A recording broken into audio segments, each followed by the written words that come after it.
Pemerintah beralasan penggusuran dilakukan untuk normalisasi Kali Ciliwung agar Jakarta bebas banjir. Namun di sisi lain, Pengadilan Tata Usaha Negara justru memenangkan gugatan warga. Pertanyaannya adalah, apakah warga Bukit Duri akan menerima ganti rugi yang layak? Ataukah pemerintah justru akan kembali mengesampingkan keadilan bagi masyarakat? Saya David Silahoy, sampai jumpa.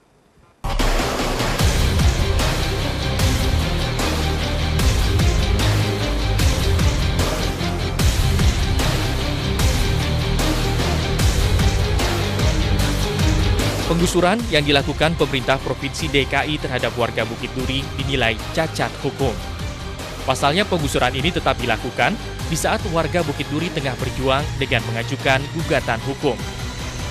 Pada 2 Agustus 2016 lalu, Majelis Hakim Pengadilan Jakarta Pusat telah memutuskan menerima gugatan class action atau perwakilan kelompok yang diajukan warga Bukit Duri. Class action ini ditujukan kepada pemerintah Provinsi DKI Jakarta, Balai Besar Wilayah Sungai Ciliwung Cisadane, dan pemerintah Kota Jakarta Selatan. Dalam gugatannya, warga Bukit Duri menolak adanya penggusuran dan meminta dihentikannya proyek normalisasi Kali Ciliwung. Namun nyatanya, gugatan class action ini seolah diabaikan. Pada 30 Agustus 2016, muncul surat peringatan pertama atau SP1 dari Ketua Satpol PP Jakarta Selatan. SP1 ini berisi permintaan kepada warga Bukit Duri untuk membongkar bangunan dalam waktu 7 kali 24 jam. 2 hari setelah SP1 diberikan, warga Bukit Duri pun mengajukan gugatan pembatalan SP1 ini ke Pengadilan Tata Usaha Negara.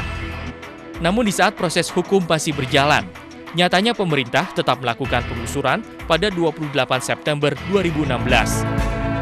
Kini setelah PT UN memenangkan gugatan warga, apakah jalan panjang perjuangan warga mencari keadilan akan segera berakhir?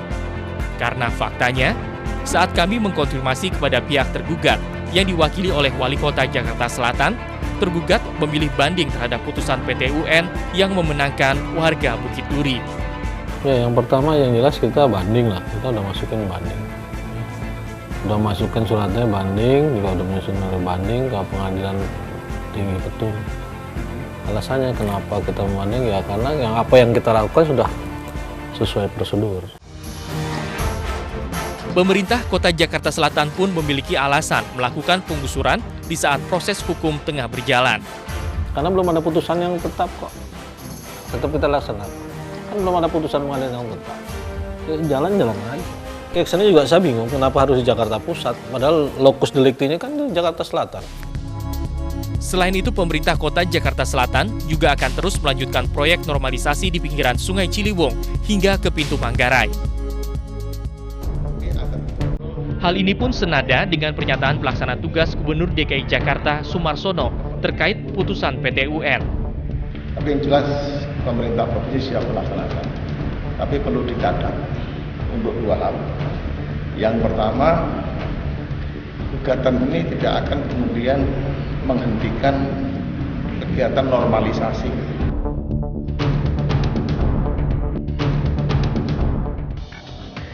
Sementara itu di mata pengamat hukum tata negara dari Universitas Pancasila, Muhammad Ruliandi, pemerintah Provinsi DKI Jakarta terbukti sering melakukan pelanggaran administratif dalam membuat kebijakan.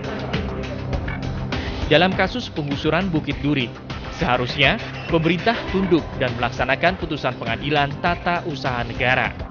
Saya katakan ini Pemprov DKI melakukan kesalahan dalam penggusuran warga DKI karena jelas pengadilan sudah mengatakan mengabulkan gugatan kepada warga DKI. Itu artinya ada pertimbangan hukum yang sesuai dengan kaedah peraturan-peraturan tentang pengadaan tanah untuk kepentingan umum dan asas umum pemerintahan yang dilanggar.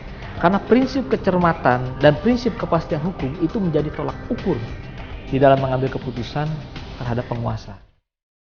Lembaga Bantuan Hukum Jakarta pun menilai penggusuran yang dilakukan pemerintah Provinsi DKI Jakarta seringkali tidak sesuai prosedur. Kemenangan warga Bukit Duri dan Bidara Cina merupakan bukti nyata kebijakan pemerintah provinsi sering melangkahi hukum dan keadilan bagi rakyat kecil. Standar hukum dan hak asasi manusia menetapkan bahwa relokasi tidak haram selama pertama disetujui penuh oleh warga. Yang kedua, taat secara prosedur.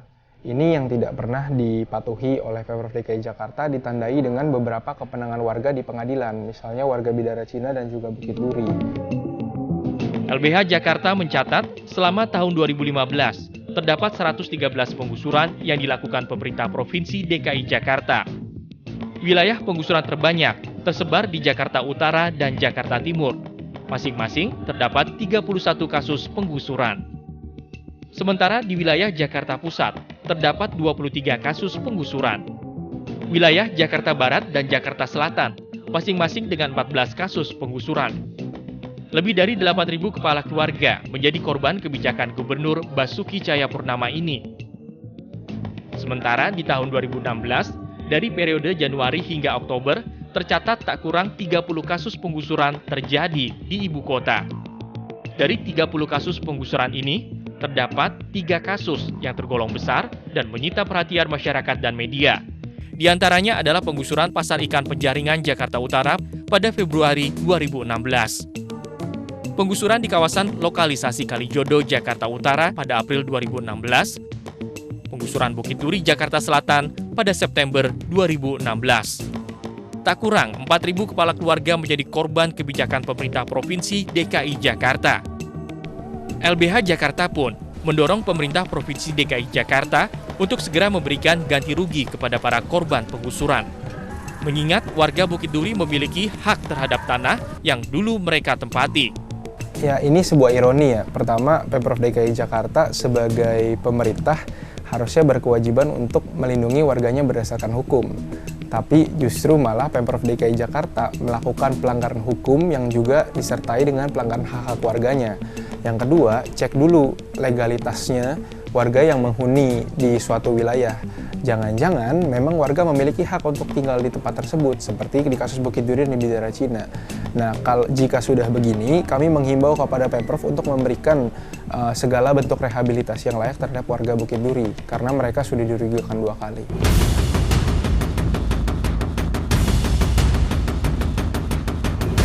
Kemenangan warga Bukit Duri seharusnya menjadi catatan merah bagi pemerintah Provinsi DKI.